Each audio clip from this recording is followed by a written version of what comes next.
Get into the world of celebrities and Bravo Labs with What the Reality with me, Cache Roberts. I discuss the mess of it all, from reality TV, Hey Housewives, to iconic pop culture moments in the making. We are talking about it all. Don't forget to leave a 5-star rating and a comment wherever you listen to your podcast.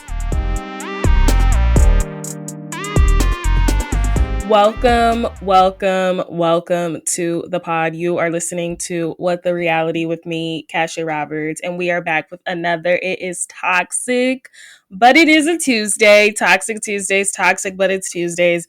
However you want to say it, welcome to the pod. What is going on? We got reality topics to talk about. I want to talk about some stuff I'm watching before we get into Real Housewives of Atlanta Part 2. I'd probably give it like a solid 6 for this reunion. There's just a lot of stuff going on, and not in a good way. Like, I just feel like the ladies are all over the place, specifically Angela and Shamia, to be exact. I feel like Drew is the MVP, and there's no reason for her not to have the first seat over Shamia. I feel like Shamia definitely underperformed, and it just sucks because it's like she's been waiting this whole time to be like a housewife, and it's like everything she says is just flopping. Also, some stuff that flopped for me was definitely Angela. I just feel like with Angela, we're going to talk about it because my issue with the new girls thus far is their habit of relating stuff to things when they weren't on the show, and it's like you weren't there. So it's like even Kelly coming in, calling Drew like a liar. It's like, that's perceived on what you've seen. Like, why don't you give yourself an opportunity to get to know this girl? Like, at the end of the day, reality TV is all an edited version. And these are very extreme, skewed versions of these people. And I just really dislike how the newbies have came into this iconic show and are bringing up stuff from season 9, Angela. And I don't know, like, I understand why some of the people are still mad at Phaedra, but I'm just kind of like, that happened in season 9. We are in season 16. Like, yes, she hasn't been there since season 9, but that has been like well over like 8-9 years ago. Like, I'm just saying, and you weren't there. We'll talk about it.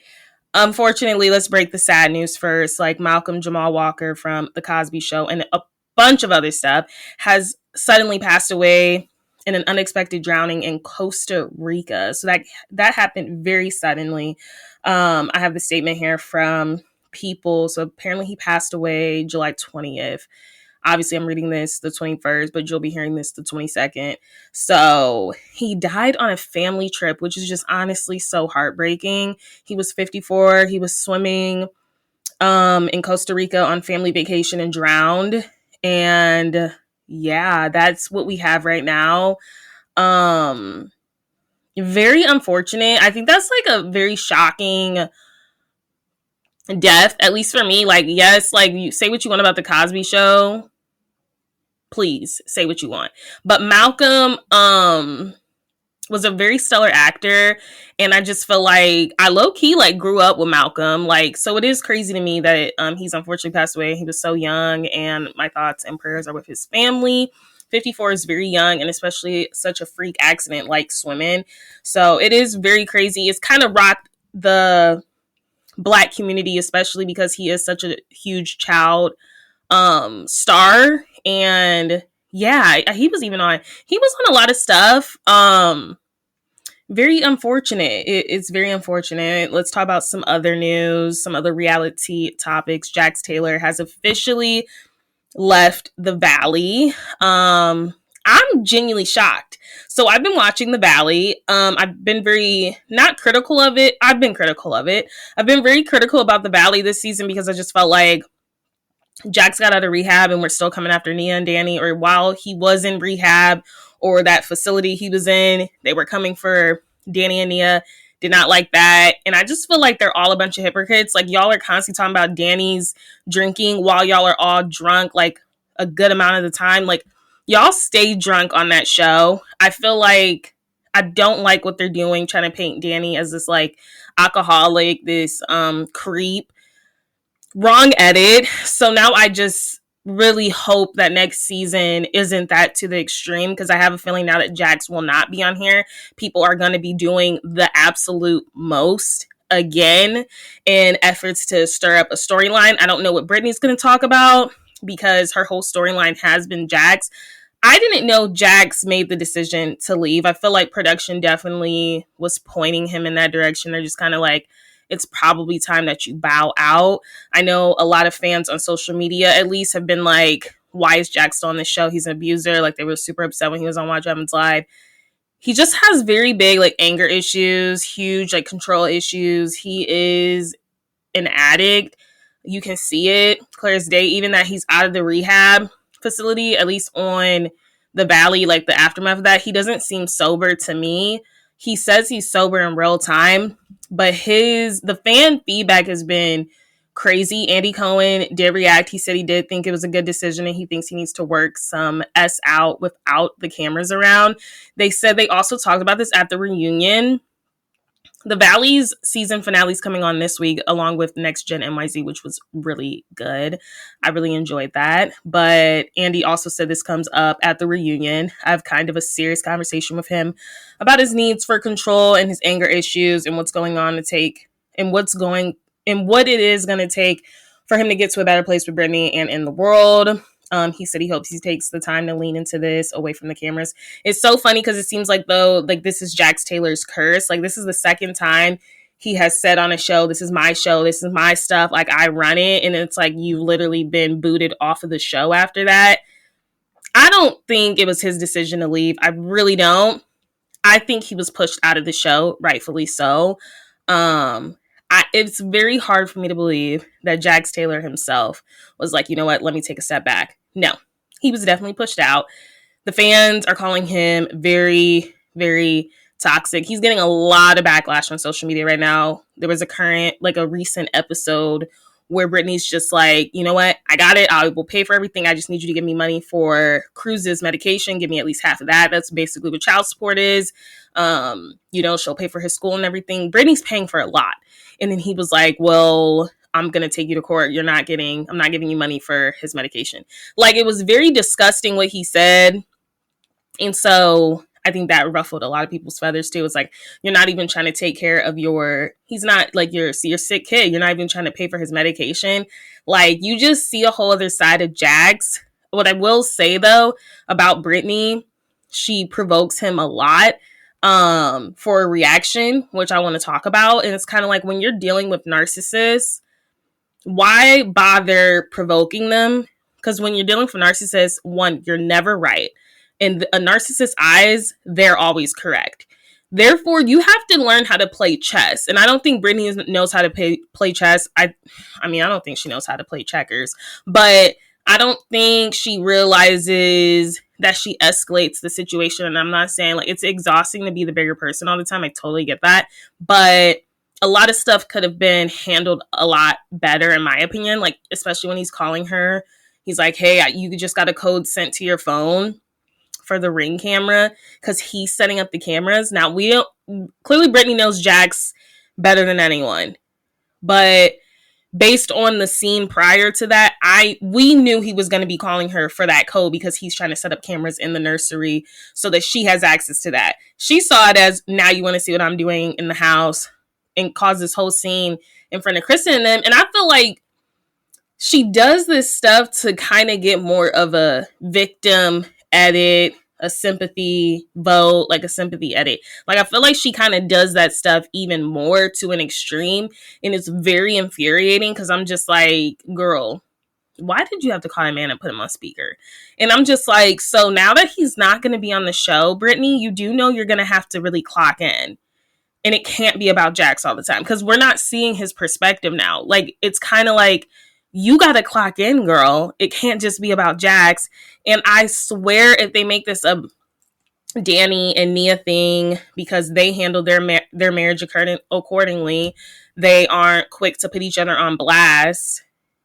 We also don't want to see that. So I'm curious what this means for the Valley's future. Because we clearly needed a villain. I even feel like Jesse's not really a villain. I feel like Michelle's a villain. Like, I feel like Michelle cheated on Jesse, clearly. Even though I don't care because they're not together anymore. It's kind of like when, like, Lindsay was trying to prove on Summer House that, like, Carl cheated on her. Or there was an overlap in communications.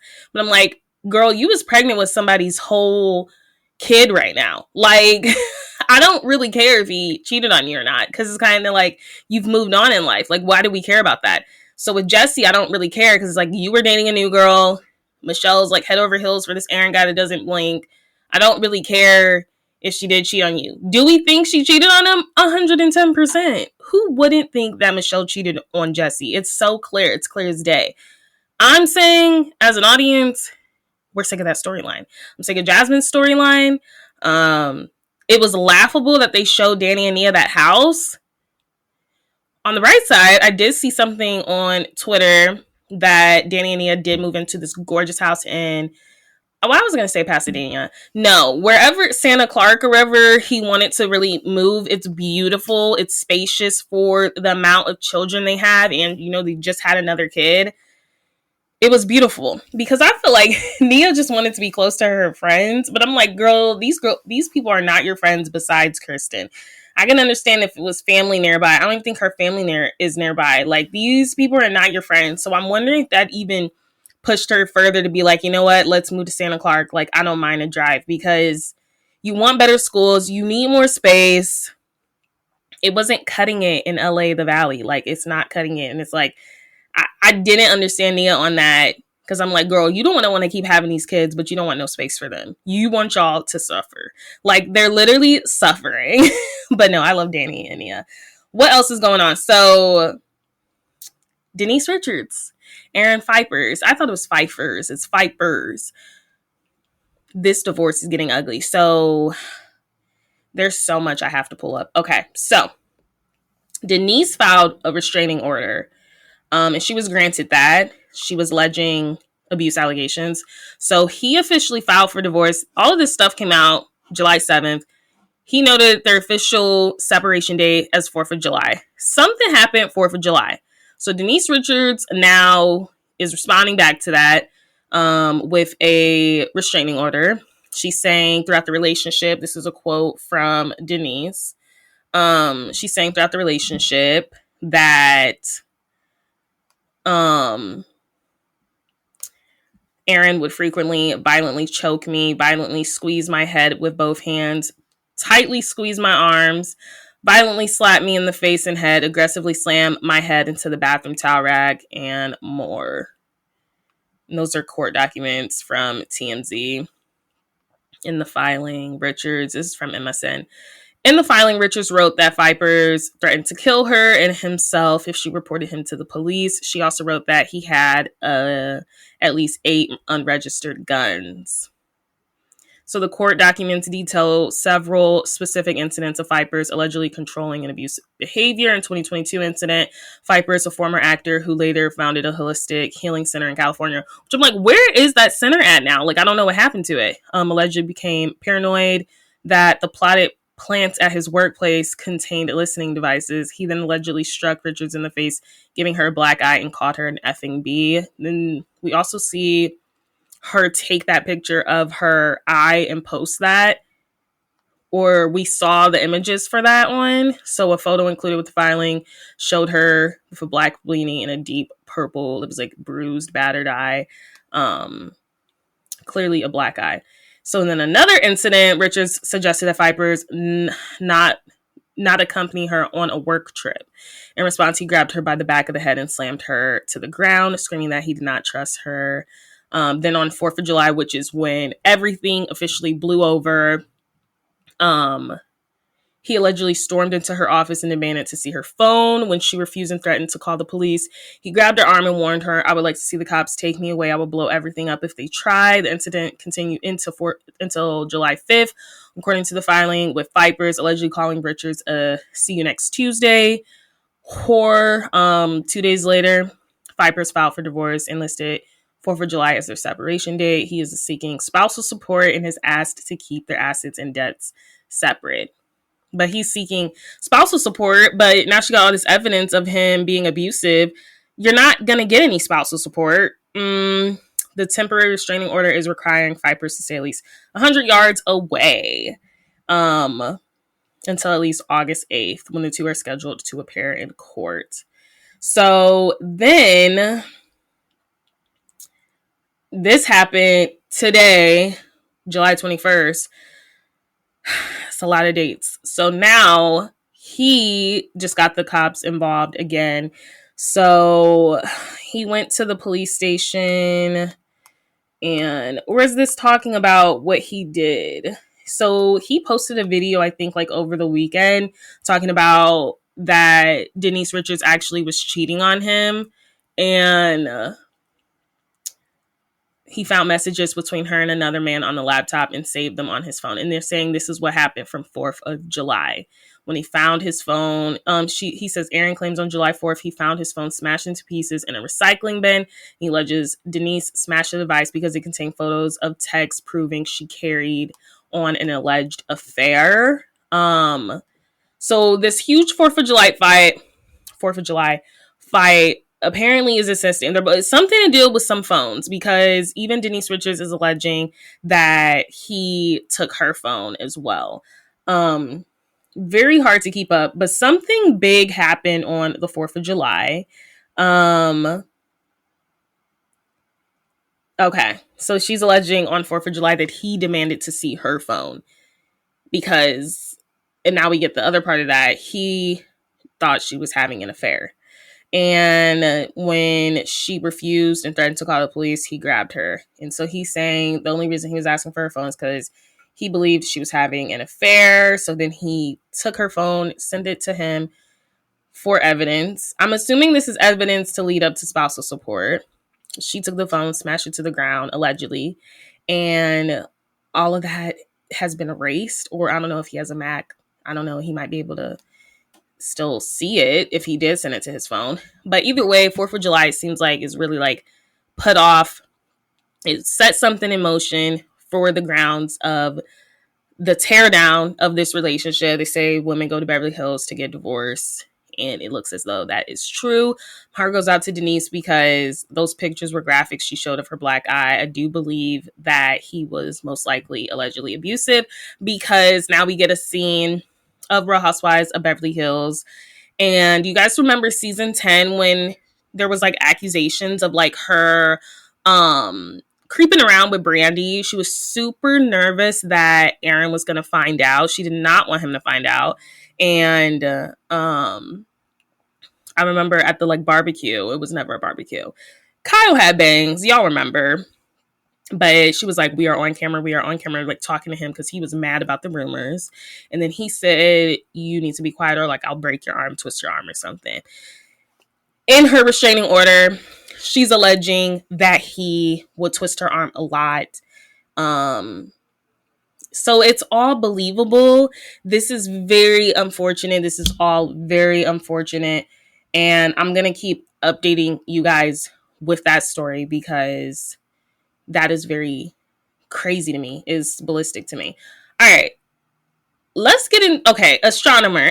we got to talk about Astronomer. So the CEO has resigned. Do I have his statement up? I don't have his statement up, but a lot of people are like, well, what's the issue with Astronomer CEO and a head of HR creeping around? The issue is it's a head of HR and it's the CEO. So did the head of it's like literal ethics at a company, unless it was disclosed, that is literal moral and ethics violation. That is a violation of code 544. That is an ethics violation 110%. That should not have happened at all. What's crazy is like this was all put on blast at the Coldplay concert. People are now recreating this viral moment. It's not funny, but it's just crazy to me. Everyone and their mama is literally hoping to get captured on the Jumbotron, and they are recreating the moments. The biggest mistake they made in this viral moment, the Astronomer CEO and the head of HR, was acting like they shouldn't have been there. They should have just pretended that they should have just acted like not new to this, but I understand when you're probably cheating and having an affair, it's kind of like, okay, this is our secret. And now your secret was just blasted on a Jumbotron at a Coldplay concert. But if they had just acted more normal, this would not have been trending. Their spouses would not have known. And they could have went on their merry way of cheating and having an affair. The kiss cam, like the kiss cam is working overtime now. If you go to any public outing, if you're at a baseball game, if you're at a basketball game, even though it's not basketball season, if you were at a baseball game at any moment, you were possibly going to be on the Jumbotron if you were doing a certain move. I wanted to get his statement to see what he says. He said, oh my gosh, where is his statement? I need this statement to see what he says, because there was a fake statement going around, but he just issued one today, and I'm looking. No,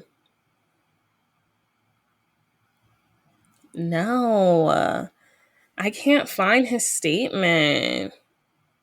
But his wife did take his last name down on social media. I don't know if he has a statement. There's just being reported that he resigned. Okay, Astronomer CEO Andy Byron has tendered his resignation 3 days after he was seen in a loving embrace with the head of the company's HR department. As stated previously, Astronomer is committed, quote unquote, Astronomer is committed to the values and culture that have guided us since our founding. Our leaders are expected to set the standard in both conduct and accountability, and recently that standard was not met. The company's statement released Saturday reads, Andy Byron has tendered his resignation and the board of directors has accepted. The board will begin a search for our next chief executive. As co-founder and chief product officer Pete DeJoy continues to serve as interim CEO. Before this week, we were known as a pioneer in the data ops space, helping data teams power everything from modern analytics to production AI. While awareness of our company may have changed overnight, our product and our work for our customers have not. We're continuing to do what we do best, helping our customers with the toughest data and AI problems. So I think that's also a big thing is like you have such a huge company like that or like successful company. Now it's like being overshadowed with this affair, which is clearly not good for the company. I mean, they're talking about the company, but it's not a good thing that the CEO was caught in this sort of mess. It's very unfortunate because just don't cheat. And if you're going to cheat, don't go to a Coldplay concert. So let's talk about what I'm watching before we get into Basketball Wives, because we're about to be right there. I mean, not Basketball Wives, we're about to get to Real Housewives of Atlanta Reunion Part 2. I gave it a 6. I'm talking about Basketball Wives though real quick. So I've been eating it up. I think Basketball Wives this season has been really good. I don't know why Chantel's on the show. I think Chantel has very huge mommy issues. Granted, we don't know how Mama Jackie's like. We're getting a little highlight, like her saying she don't want to have a conversation with her daughter unless it's on her YouTube or her talk show. That's a red flag. We know the rumors and nastiness from the earlier seasons when she said she would treat the other daughter a certain type of way. The other daughter was dark skinned. And, Chantel looks just like her mom, which I know Chantel hates. And then she's just like very light skinned. But Chantel has now been like inflated. Her ego's been inflated that she thinks like all of the ladies on her side. I don't think she realizes once this season ends, your relationship with your mom is still going to be pretty messed up, which is why I will never understand why people get on a show to mess up their family relationships. That's just something you can't really go back from. And it's like, you already know you have issues with your mom, and now you're doing everything to provoke her to kind of get the audience, which a good amount of the audience already sees, like you have a narcissist mom. At the end of the day, though, it's Jackie Christie, and she's there to deliver for Basketball Wives. She don't want to put y'all stuff on there, and you got to respect that. You have to respect that. And I don't think Chantel understands that when the season's done airing or when the show wrapped filming, now what? Like, what is your end goal? Brandy asked her that. She's like, so what is the point of coming at your mom aggressive on TV while cameras are rolling? What is your point at the end of the day? Because this all will go down and you and your mom still will not be on good terms. So it's like kind of like, I think Chantel is very much her mom. So it's like, but I think even Jackie had a limit. She didn't want to, this isn't up to for a debate. She doesn't want any of the women talking about her relationship. And you can't fault that. I do think certain things are off limits when it comes to filming. And Chantel is not getting that. Because at the end of the day, do you really think audience is going to want you over your mom? And I think that's also another thing. It's like she's so quick to get everyone rally against Jackie. Jackie's been in this place before. The odds have been against her countless times. Jackie bounces back. It's Jackie freaking Christie. It's Basketball Wives. Like, you know what I mean? Chantel, unfortunately, I don't think you can bounce back because where it's kind of becoming very clear to the audience how much you are provoking your mom. So she does get this edit. When it's like, you should just let her do what she do, that crazy stuff. And then we would have been on your side even more. I go back and forth with their sides. I think Jackie's YouTube talk show comment was wild, but I know there's also going to be a new episode tonight, which I can't wait. I'm probably not going to watch it though until like the end of the week, but where they do get into their altercation. And a lot of times it was written as if Jackie just swung on her daughter, but now we see more of the clip where Chantel's just like literally pushing her. And it's like, then she swings on you. You're going to the girls and you're showing what she did. And then you're just like so happy about it because you wanted that to happen. You want your mom off of Basketball Wives, but your mom gave so much sweat and tears towards Basketball Wives.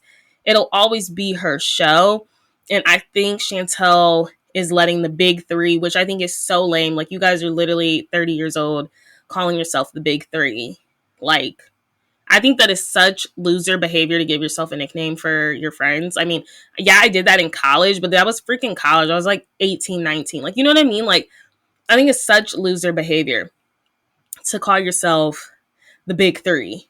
Like, we're the, like what Emily say? I really don't care about the big three. Like, how old are we? But I think Brittany and Denise are like inflating her ego. I think she thinks next season she'll be asked back. And she may be, but I'll tell you what, even if you are asked back and your mom doesn't come back, what do you have to bring to the show besides this resentment and this hatred you have for your mom? I don't think she offers that much. I think Chantel kind of has a nasty attitude. She can't dress. She's very not fun. Like, she's not witty. So I'm just kind of like, the personality sucks. I don't know how far you can go on this show without your mom is what I'm saying. And it's just unfortunate that we're seeing this mother-daughter relationship get totally beaten down by a bunch of he say, she say. Denise was running back saying a bunch of stuff. Brandy, had her words to say, and Jackie did not stand up for her daughter, which I thought was wild. Like, that couldn't be me. But they're letting the outside influence it, and it's not looking great. Jackie does not take accountability, and Chantel comes at her. And I get it, because you probably know how your mom is, and it's like, but how much of this is for cameras? So I think a lot of it's for cameras, and I think it's very bizarre for you to be talking with these women about how your mom is, but your mom can't do the same. And as far as we've seen, Jackie is trying her best not to engage with the BS. She is Meredith Marksing on your butt. Destination X. Started watching that. Janae Craig from Love Island, USA. Those were the good times. Before these fans, these HUD rats were crazy. That was the good times. Janae's on there. Pilot Pete is on there, who I didn't register he was a pilot until he said, he has over 10 plus years of flying. I guess that's where his nickname comes from. I know him from Traders. Some people know him from The Bachelor, Bachelorette, Still Ain't Find Love. He was dating Ekin-Su for a minute. Clock it. I guess that didn't work out. He's like the most eligible bachelor. I like Pilot Pete, besides when he was trying to get Phaedra out. Like, he kind of knew it was Phaedra. Because that season of Traders was really good. Who else is on there? Josh was on there from the challenge. Spoiler alert, Josh didn't even make it to the second episode. He was not on there pretty long. There's some other folks on there, and then there's some regular folks. I'm liking Destination X. I think it comes on like Fox or something, and then it comes on Peacock. So I thought I was binging the whole series. I watched 8 episodes, but apparently there's more episodes coming out. So maybe there's going to be 9 or 10. I thought I was like literally at the finale, but I don't know. I'm enjoying it. I don't think it's getting as much promo on Peacock like I think it should. Like I think it should be like in the front. Because it's like a good show. It's like The Challenge. If you guys like The Challenge, you're gonna like it. I don't really want to talk about it yet until like the finale comes out. But hey, I'm enjoying it. I would definitely recommend it if you need something to watch. I'm also watching Ultimatum Queer Love right now. I love the Ultimatum. I prefer the Ultimatum over Love is Blind. The issue with Ultimatum, though, is like a lot of the couples end up leaving before the experiment even starts. So I'm really invested into this season because none of the couples, as far as where I'm at, have left. I'm on episode 4, 5, I think now. So they haven't left. You know, when people are like, oh my gosh, I'm regretting this decision, especially if like no one's like into them. They're like, why did I bring this person here? But everyone has decided to stick it out. Troopers. I'll never forget we were robbed of a very good Ultimatum last season. That was the original one with Nick and Vanessa Lachey. It was last season, I believe, or a season before that, when a couple literally decided to dip out. You guys know what couple I'm talking about. She seemed to be very crazy. And then they just popped up. She was pregnant. They had a kid. But a lot of their stuff just seemed unresolved. So I'm just wondering if they're still together. I can't remember their names. But he had like the most villainous nose ever. Like if that was a villain in a movie, they would be known as the Nose. But I enjoy the Ultimatum. I think it's something fun to watch.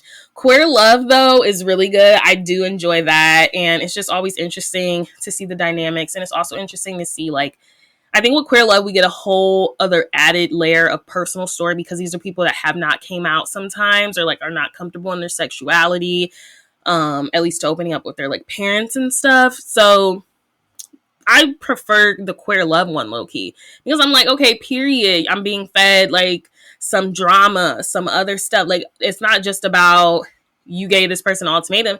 There's a lot of times these people are trying to find their identity. Speaking of identities, it looks like Anne Hathaway is back in her identity bag when it comes to Devil Wears Prada. Devil Wears Prada has a premiere slated for May 2026. She is spotted in New York City filming around. She's back. Anne Hathaway is back as Andy.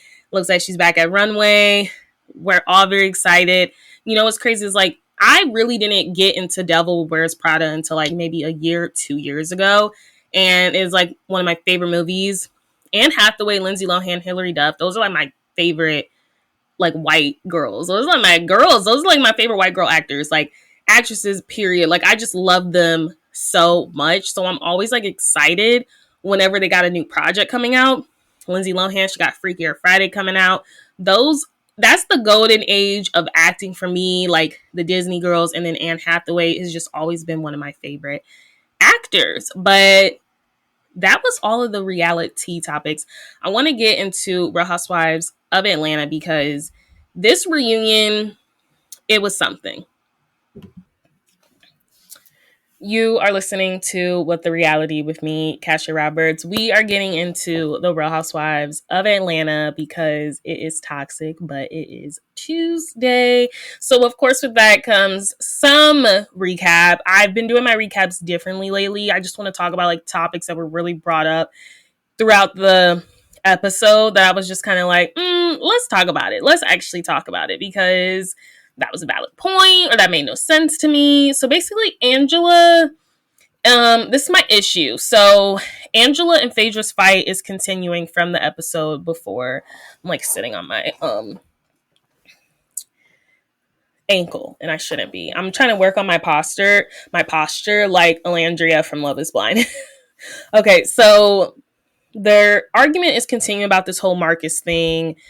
Who brought this man? Junebug. Does Phaedra know this man? Which some argue Phaedra knows this man because her brother knows this man. And there was a clip, obviously infamous, from Real Housewives of Atlanta season 3 when she first came on, where she's claiming to know Nene Leakes. So she's like, you know me, we both from Athens. We both went to the same high school. Athens is small. Full circle. You know, like, okay, that's Angela's reasoning as to why Phaedra would know this Marcus character. Also because Phaedra has said this man's name and what he does. And Phaedra's alleging she only knows that because that's what he said. Two things can be true. However, this is very far stretch if Phaedra did bring him on. And I think because Angela continues to bring this man on, like calls him up from her phone and gives him energy to kind of point the from, I guess, well, what Britt would say, gun, pistol, at different people on the show, for me, is kind of questionable. Do I think Angela would go out of her way to bring this man on to kind of discredit her marriage? No. But I think it's weird that this man has said this about your relationship, and now you keep bringing this man on or bringing him up. Like, I think it's very weird. Now, did Phaedra have something to do with this? There is a possibility, and I'm just going to put it out there. Is it far-fetched? Yes. And the only reason why I think there's a possibility is because of the whole, she knew Nene from Athens. But, I watched this show with my mom. She said the only reason she knew Nene from Athens is because she was trying to get on Real Housewives of Atlanta. Clock it, Mom. Like, that is a real valid point. So she was like, well, I said we knew each other when casting reached out to me because we both are from Athens. So, like, that could be a whole other thing. Essentially, Angela brings up season 9 how Phaedra has a history of lying on people and taking it too far. And that's when, for me, we kind of got to stop. You kind of got to, yes, that happened. We won't stop talking about it. But at what point, this happened 8 years ago, and Angela, you weren't there. You were a viewer. So you can't keep using season 9 as an excuse as to why she would do this with you and Marcus. Audience, we can. But I think she's like breaking that fourth wall when it's kind of like you're showing you're also an audience member as well. When you're like, well, you did this to Candy, so of course you would do it to me. And it's just kind of like, I don't like that these newbies, and I talked about this in the beginning of my show, I don't like the fact that these newbies are coming on and they got a loaded clip from seasons before, when it's like you were watching as a fan. You weren't there. And it was just like when Portia was like, Britt came in thinking she was going to get one version of Kenya, and she didn't. So she tried to get that version of Kenya. You had a preconceived notion. Smartest thing Portia has probably said all season long. Just like when Kelly came in, and who else came in? Shamia, talking about Drew is a liar. Based on previous seasons you guys watched as a fan, what has she lied to you about? And we're going to get to Shamia, because Shamia has disappointed me the most as a newbie. But what has she lied to you about? It's like now Drew's just like this easy person to hop on because she's lied. I don't even remember what she's lied about, because she do lie, but I'm just saying, like, I can't even remember what's the major lie that everyone keeps bringing up, because I'm just like, why are we still talking about her being a liar? Like, I don't even know. We haven't even gotten to Drew's divorce yet, so I hope that's in part 3, like, when the men come out, and Ralph's gonna be there. They just love to give this man a platform. But, so Phaedra calls, like, I'm just noticing a pattern of the newbies using past seasons as an excuse for the veterans' behavior, or because of how they act a certain way. When I'm like, you weren't there though when this stuff happened. So for me as a viewer, it's kind of like, that's like me getting casted for Real Housewives of Atlanta tomorrow. I would go in, yeah, you go in with kind of like, okay, I know how this person seems, but it's kind of playing, it's all fair game when you are rolling with these housewives. You can't look at it from a fan's perspective, from a watcher's perspective. You have to look at it from this is what I'm experiencing with this person. And I think it's unfair that Portia, Phaedra, and Kenya and Drew are consistently getting these reps just because y'all have seen something. And at the end of the day, the reality TV show is very much filmed. scripted. Certain things are supposed to happen. Producers are in people's ears. So it's kind of like certain things you're supposed to see. And then certain stuff you're not. So yes, we did see Phaedra do something low down to Candy. But what does that have to do with you, Angela? That is my question. Phaedra has called up her brother from Portia's phone. So that was BS. I love Phaedra. Bad dress and accessories of all. I'm not picking up the phone for a random number. I let them leave a voicemail because one, oh my gosh, do I know this person? Two, it's a tax collector or something, a call collector. Three is spam. So only real ones that are really trying to get in contact with me, send me a text. Leave me a voicemail. Then I'll call back. If I'm not answering for a phone call, I don't know though. Regardless, I'm just not. It could be like the job of my dreams. I would hope you leave a voicemail or email me before you call me. I never understand why jobs like call you. I would hope you would email me. Hey, I'm gonna call you. Like, give a girl a heads up. Needless to say, Phaedra's brother had a heads up that he should be expecting a phone call from Portia's phone. So he played into it. He was like, I don't know who this girl's name is Kimberly. It's like, I don't know who she is. Angela says they are friends on Facebook. He said, and I'm friends with like 1,000,000+1 people on Facebook. And it's also a weak argument. It's like, you know how many people I'm cool with I'm followers of on Instagram? I'm still in the midst of deleting so many folks in there because I just want a real Instagram refresh.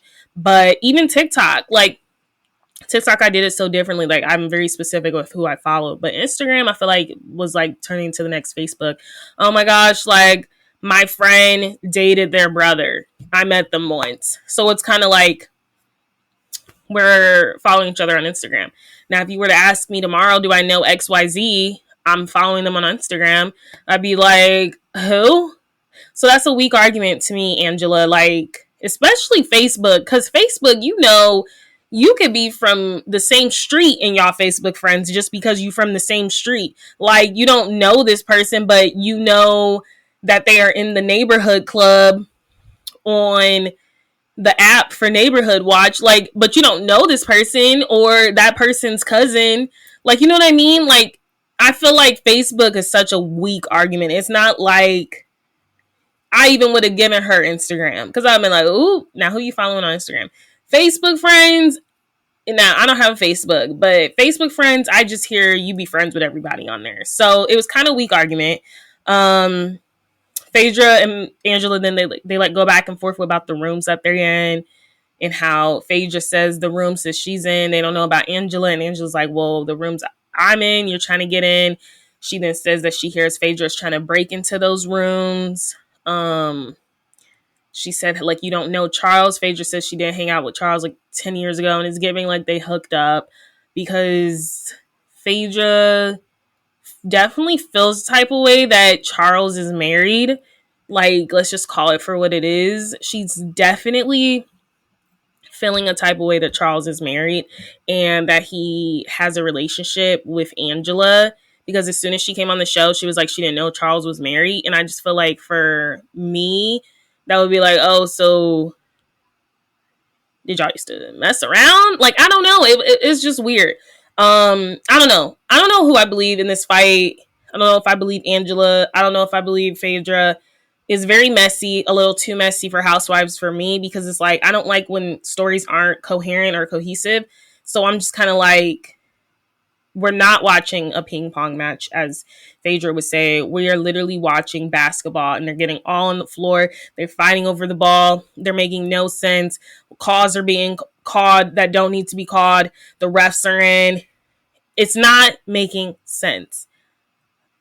That's how I feel about that situation. Angela has proven that she's 43 years old. She brought out her birth certificate. She also gave an update with her whole home flipping business. She said she had to give up, especially that was around the time she lost her mom. sorrows go out again for Angela losing her mom. I know it's really sad, but at least her mom was able to make her TV debut. You know what I mean? And she can watch her mom low key whenever. So, I just feel like that's always like a win when they have their TV debut. She also says like there was just too much money going under for the home flipping, and she did not see it making any income because it was kind of like she just had to keep asking Charles, and I do appreciate that vulnerability from her. And then an interesting question, which I didn't even know was brewing, a viewer asked if like, do you feel like Drew has your back? And Angela said no. She felt like she did not have her back at the finale party or at another one when her and Brett were going at it. And Drew was even shocked to hear this. And then Shamia chimed in to kind of make it about herself. And she was like, so now you see why I go so hard for Portia, or like, it's so funny you call me a lapdog when you can't even stand up for your friend. Failed assist. Shamia does not deserve front or first seat at the reunion. Shamia does not deserve that. She's very insecure. And I think that goes deeper if we really want to talk about it. I do think Shamia is used to being in the shadows of Portia, therefore feeling a little wronged by her. I'm sure there's things she was told growing up, being the dark skin. Like everything relates back to race and color, especially in the Black community. When I look at Shamia and when I see Shamia and Portia together, I see a very insecure woman, someone that is not comfortable speaking up for themselves. And we learn that because Shamia has also, just swept a lot under the rug with Phaedra, even though Phaedra was like, you literally laughed it off. Do you not recall that? And then Shamia's like, well, of course I'm going to laugh off those accusations. And even Cynthia chimes in. She's like, well, that's the problem, Shamia. Like, you can't do that if that's not how you feel. I mean, do it if that's how you feel. But don't claim to be over something when you're not. And Shamia has poor communication skills for her age. I'm sorry. She's not there yet. It's kind of like she holds on to things inside, and it is because she's a people pleaser. And I also think with people pleasing, you're kind of like a friend to no one, because it's like you're always just telling people what they want to hear. So you're kind of not over the Phaedra and Candy of it all, which happened in season 9. Yes, that caught a stray. She's not even upset with Phaedra. She's upset with Portia for sitting there and listening to that nonsense about her and Candy. Like, what she say? I mean, that's what she is upset about. She's upset that Portia sat there, her childhood friend, and didn't say nothing. And that is something that her and Portia have already had conversations with, but now she's saying she's never had that conversation with Phaedra. Phaedra is claiming that they did have a long conversation. Not about that, but she said they had a long conversation of her, like, returning back to the show. And Shamia essentially just laughed off those accusations. Like, she wasn't really affected by them. And that's why Phaedra says she's always caught off guard by her confessionals, because she's like, did we not have a conversation about this? And then Shamia's like, well, no, we didn't, because I pretended like everything was okay. And that's when it's just kind of like, girl, speak up. And you can even tell Shamia knows she's people pleasing, because in the back, when she's talking to Kelly, she's like, I know I need to get more involved and like talk and stuff. And so in that case, it's like she's kind of like making up these buffoonery stories, which is kind of like flopping to me. But what else did I want to say? So Shamia also was mad that Phaedra gave Britt some sisterly advice. And I thought it was really interesting how Andy brought this up, because it was like kind of the most realist moment. Like, we see Phaedra try to give to Britt, like, hey, you're not making nice with people. You're actually making more enemies. And even Portia's like, that's like the first time I've actually seen like an OG or like a veteran do that on camera. Because she's like, Nene and Cynthia talked to me off camera. No one really pulled me on camera. So it's like, it was just very real to see. And then Shamia got offended by that. She's like, well, she wasn't the only one that tried to give Britt advice. She was like, I tried to give Britt advice. But we're talking about veterans, Shamia. You're not a veteran. You're not a veteran. You're not an OG. Like, we're talking about, it's something special with seeing a housewife that has been in this game kind of, split game to this girl, to this newbie, be like, hey, you are making more enemies than friends. You should probably fix that. So she was just trying to help her. But Shamia wanted to relate it to herself and how she was trying to help.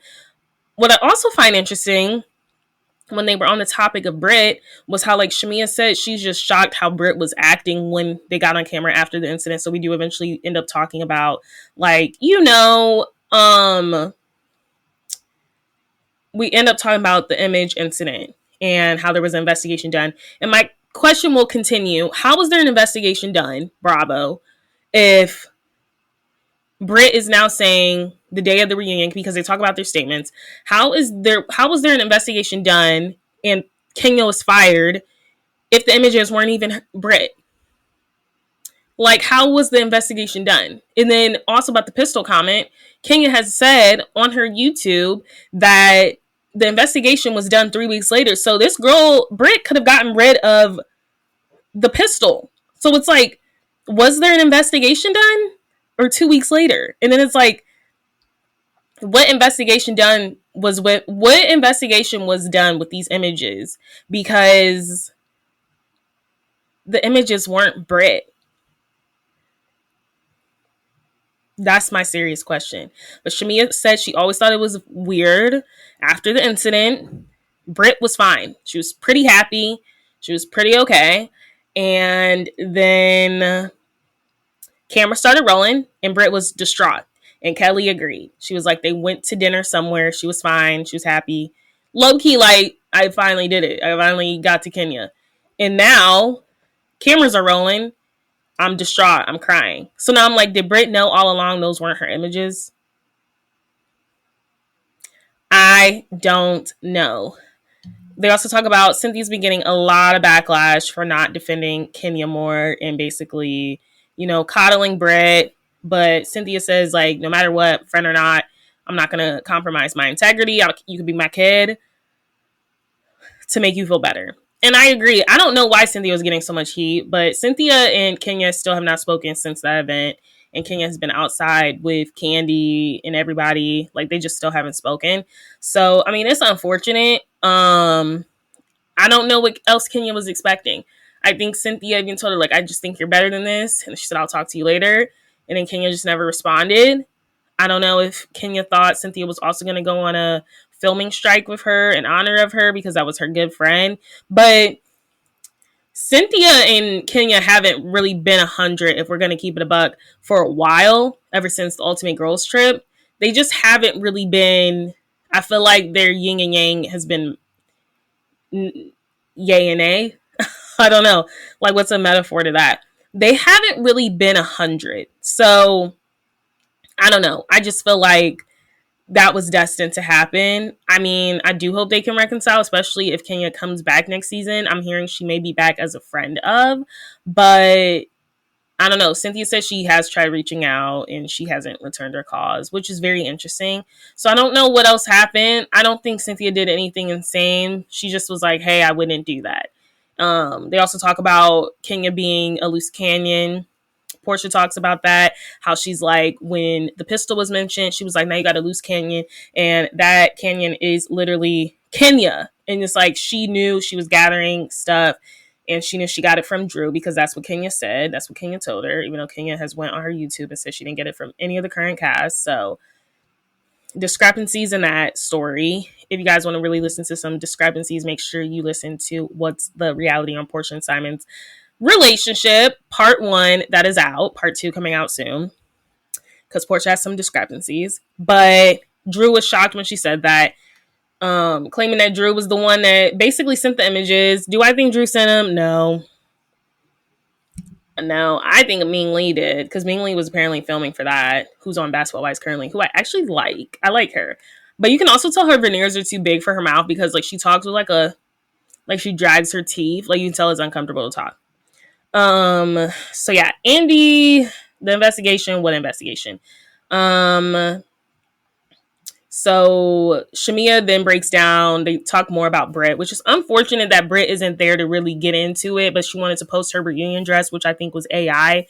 I'm like, how are you posting this dress, but like, you're not even there? Whatever. Shamia breaks down about the comments Britt made about, her daughter not actually being sick. Shiloh, the validity, the validity I can't say that. The truthfulness of how much that story was. And she was hoping to really resolve that with Britt. And she feels like Britt's issue with her isn't even from all of that. It is from her taking up for Kelly and feeling like she's still her best friend when she was like, that wasn't even the case. Like, we all came in this together. Talk about the alliance issues again.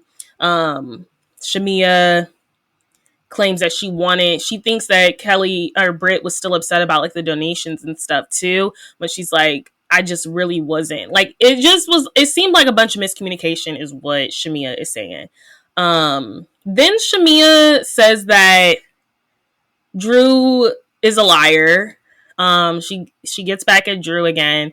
I don't know what her issue is with Drew because they talk about the singing career. She's like, she's never lied on Drew's singing or whatever. Drew's like, yes, you did. Drew was stepping into her housewife position. She's like, you guys are not going to keep playing me and then acting like I'm the crazy one. And then Shamia's like, well, you just lie all the time, so it's like hard for me to keep up. And then Drew's like, what have I lied about? And then Shamia's like, well, first your Judith Leber purse. And then she actually brought out a receipt saying that that was the Kara version. And I don't know if maybe Shamia's shopping that one because Judith Leber has now posted on Instagram under some comments after she was like, that is actually a Judith Leber bag. And Drew also posted her own receipts to the designer purse. People are like, that's so weird. Why would you have that specific receipt? When you buy anything that's expensive, you're going to keep that receipt. Sorry, I have plenty of receipts I've kept as well. That's just the reality of it whenever something's really getting your coin. So the RHOA purse is like $6,900 and Shamia was alleging she got the Kara version, which was $134. I thought it was funny because Portia asked for it and Shamia's like, we got to see how we do. I'm not just giving off this, the Kara version. Judith Leber bags are expensive and they're known for like, they're just being funky, different, and it's taste, style, whatever. So Judith Leber has been added to the comments and she said that is in fact one of her bags. Like, what are you talking about, girl? So then we learn that like Shamia and Portia are not on good terms right now. We see their package. They are not on good terms. Portia says she could have gotten over the show stuff, but it's the stuff that keeps happening after, which I agree with. Like Shamia went on the Breakfast Club. She's went on a couple of shows and just said like how much of like playing into the narrative that Portia is not a good friend, that she did not congratulate her for her peach.